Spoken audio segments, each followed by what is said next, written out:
সালাম নেতা। আরে বাদশা, তুমি হঠাৎ?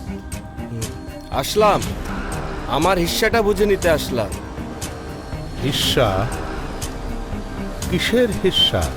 ও আচ্ছা আচ্ছা আচ্ছা, তোমার হিস্সা তো ব্যাংকে জমা আছে, যখন খুশি তখন নিয়ে যেতে পারবে। ব্যাংকে দেওয়া লাগবে না নেতা, আপনার ঘরের জিনিসটা দিলেই চলবে। বুঝলাম না তো,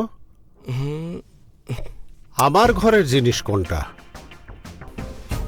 বুঝিয়ে বলছি নেতা, আপনার মেয়ে সোনিয়া, ওরে আমি খুব ভালোবাসি, আমি ওরে বিয়ে করতে চাই।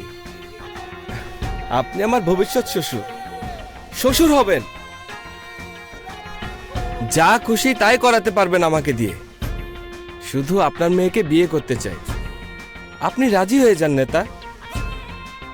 কি বললি? আপনার মেয়েকে বিয়ে করতে চাই। হাট!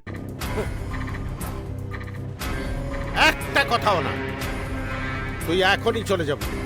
তুই একটা রাস্তার গুন্ডা, তুই আমার মেয়েকে বিয়ে করতে চাস? তুই আমাকে চিনিস আমি কে? নেতা খেপে গেলেন কেন?